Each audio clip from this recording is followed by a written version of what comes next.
안녕하세요. 뉴스와 사람들입니다. 이재명 후보의 유세에 참가하며 이렇게 뻥튀기를 먹고 있던 김현정 부장관이 미국 시간으로 8일 백악관 앞에 나타났습니다. 김현정 부장관은 이재명 메시지를 들고서 백악관에서 고위 당국자와 전격 회동했습니다. 김현정 부장관은 다음과 같이 발언했습니다. 한미동맹과 한미일 안보 협력을 한층 강화할 필요가 있다는 이재명 후보의 입장을 설명했다. 한미동맹은 매우 중요하고 가급적 강화 및 업그레이드해야 하며 한미일 간의 협력 관계도 강화할 필요가 있다는 것이 이재명 후보의 입장임을 강조했다.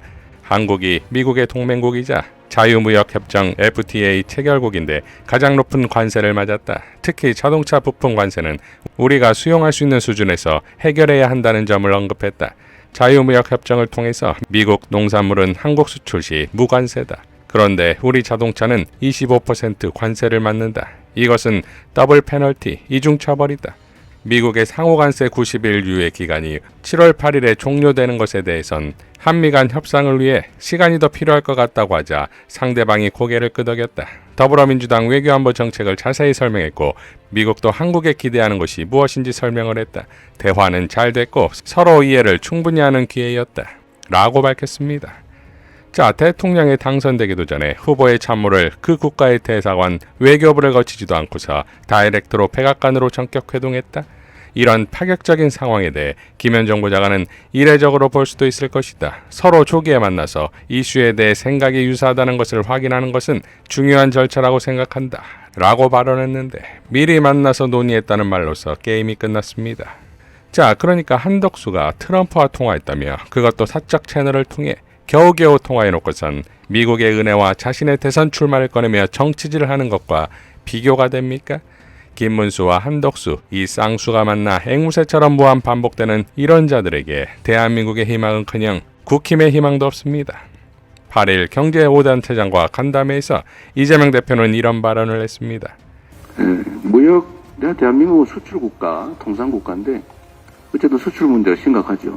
심각하고 최근에는 이제 국제 무역 환경이 나빠지니까 우리 기업들이 매우 어려운 상황인 것 같습니다. 특히 이 무역하고 외교는 사실 거의 동전의 양면 같은 거죠. 우리 외교 환경이 매우 나빠졌어요. 저는 그런 생각을 합니다. 외교 역시도 결국 우리 국민의 더 나은 삶, 우리 대한민국의 이익이 핵심 목표가 되어야 되죠. 그래서 저는 계속 국익 중심의 실용 외교를 하자. 실리 외교를 하자. 실사구시적 외교를 해야 된다라고 생각하고 우리가 진영 논리나 아니면 감정, 이념 이런 데 경도돼 가지고 그 공연이 가지고 있던 시장을 잃거나 새로운 시장을 충분히 개척할 수 있는데 그 기회를 버릴 필요가 없지 않습니까? 저는 국민의힘 당이 했던 국민의힘 정권이 했던 가장 위대한 일은 여러 가지 좋은 일 많이 했죠. 그 중에 하나가 북방 외교를 개척한 겁니다. 노태우 대통령 그때 만든 거 아닙니까? 얼마나 훌륭한 일입니까? 물건 파는데 무슨 공산국가에 물건 파면 어떻습니까? 그 길을 열었잖아요. 러시아, 중국과 외교 관계 수립하고 정말 북한, 중국과 러시아라고 하는 엄청난 거대 시장을 열어서 우리 국내 기업들 많이 성장했잖아요. 저는 계속 그 길로 가야 된다고 생각합니다. 물론 우리가 동맹관계나 아니면 한미일 안보 외교 협력을 해야죠. 거기에 중심을 두되 한쪽을 버릴 필요는 없지 않냐. 그래서 정부가 이제 외교를 통해서 통상정책을 통해서 경제 영토를 넓히는 일, 이건 정말로 앞으로도 해야 될 중요한 일이라고 생각합니다. 특히 지금 문화산업 진출, 문화수출, 문화산업 수출, 문화용역 수출, 여러 가지 있죠. 근데 그 부분에 좀 기업들도 집중해 주면 좋을 것 같습니다. 정부의 방향도 결국 그리 갈 수밖에 없지 않을까 싶어요. 9일 중앙선대위 회의에서 강금실 위원장은 다음과 같이 발언했습니다. 네, 5월 7일에 서울고등법원 결정으로 선거 기간 중에 후보의 그 헌법적 그 보장, 그러니까 그 선거운동의 기회를 균등히 보장해야 되고 공직선거법상의 후보자의 신분 보장한다는 우리 헌법의 그 원칙이 확인돼서 다행으로 생각합니다. 이 문제는 비단 그 이재명 대선 후보만의 문제가 아닙니다. 우리 헌법과 그 공직선거법은 국회의원 선거, 지방자치단체 선거에서도 같은 취지로 헌법적인 그 신분 보장을 두고 있기 때문에 앞으로 모든 선거에서 이 원칙이, 헌법의 원칙이 적용되기를 기대합니다. 지금 우리는 저도 법률가지만 매일매일 헌법 들여다보고 법률 들여다보고 법 공부를 하고 있습니다. 국민 모두가 헌법을 같이 공부하면서 한 걸음 한 걸음 민주주의 회복과 국민 주권의 강화를 위해서 나아가고 있는 단계입니다. 다음 단계에서 또 국민들께서 또 많은 이제 질문이 들어오는 것이 만일에 대통령 선거가 끝나고 당선된 대통령일 경우에는 형사재판은 어떻게 되느냐는 이제 궁금증을 말씀들을 많이 하시는데요.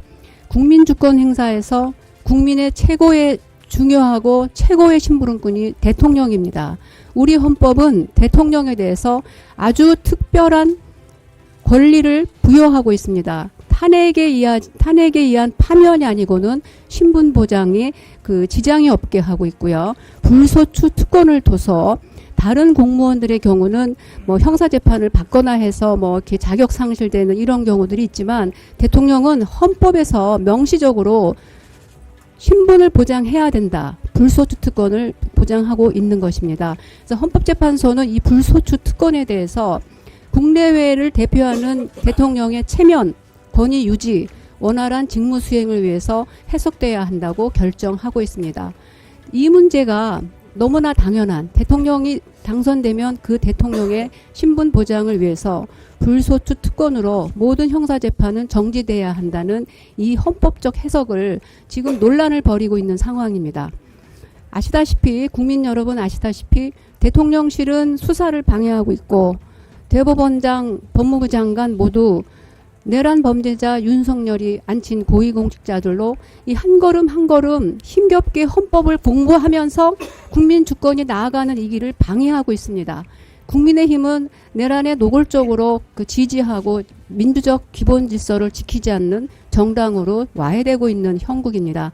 이런 상황에서 더불어민주당은 우리 국민 주권의 명령에 의해서 대통령의 불소추 특권, 헌법상 보장된 신분 보장을 위해서 법을 만들지 않을 수가 없다는 것을 국민 여러분들께서 함께 법 공부하는 심정으로 공감해 주셨으면 합니다. 이런 여러 가지 저항과 어려움 속에서도 이재명 후보께서 어제 경제 5단체 간담회를 통해서 민간 중심, 수요자 중심의 정책 전환을 말씀하시고 그 경제 대통령으로서의 능력을 보여주셨습니다. 지금 인수위도 없이 바로 집권하고 위기의 대한민국을 진짜 대한민국으로 바꿔나가는 일을 해야 합니다. 위기를 극복하고 회복과 성장의 경제를 이끌어갈 유일한 리더, 저는 이재명 후보라고 믿고 있습니다. 국민 여러분께서도 한 말씀 한 말씀 이재명 후보의 그 여러 가지 발언을 눈여겨보시고 이분의 경제적 역량, 위기 돌파 역량을 잘 공감해 주셨으면 합니다. 이제 곧 외교 천재 이재명이 옵니다. 이상 뉴스와 사람들이었습니다. 시청해 주셔서 감사드립니다.